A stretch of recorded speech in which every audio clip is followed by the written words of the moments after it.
Hello everyone. आज हम बात करने जा रहे हैं एक टॉपिक के ऊपर जो अभी सोशल मीडिया में काफी चल रहा है। प्रेसिडेंट ने सुप्रीम कोर्ट से कुछ 14 सवाल पूछे हैं और इसको लेके कई जगह सोशल मीडिया में मैंने देखा कि ये बात चल रही है कि अब मजा आएगा, सुप्रीम कोर्ट ने प्रेसिडेंट ने सुप्रीम कोर्ट को चैलेंज किया है।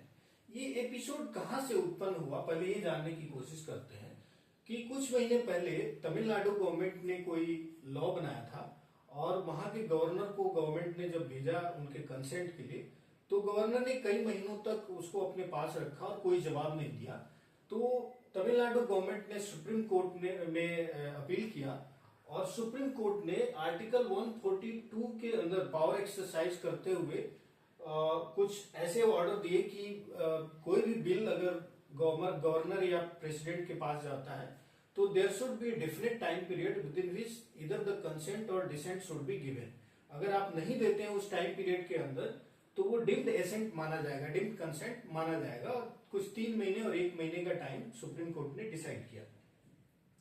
तो आर्टिकल 142 बेसिकली ये सुप्रीम कोर्ट को पावर देता है टू पास एनी ऑर्डर और डिक्री एज में be necessary for ensuring fair justice in any matter. वो किसी भी, ये एक बहुत बड़ा वाइड पावर दिया गया है सुप्रीम कोर्ट को और सुप्रीम कोर्ट इस आर्टिकल का एक्सरसाइज कई बार कर चुका है, पहले भी कर चुका है। लेकिन उसके बाद ये काफी बहस छिड़ गई कि क्या सुप्रीम कोर्ट गवर्नमेंट को या प्रेसिडेंट को या गवर्नर को कोई ऑर्डर पास कर सकता है, कि एक ऐसा सिस्टम है, कौन बड़ा है और कौन छोटा है, यहां तक बहस चली गई। तो अभी क्या है, प्रेसिडेंट ने उसके ठीक बाद आर्टिकल 143 को एक्सरसाइज करते हुए सुप्रीम कोर्ट से कुछ 14 सवाल पूछे हैं।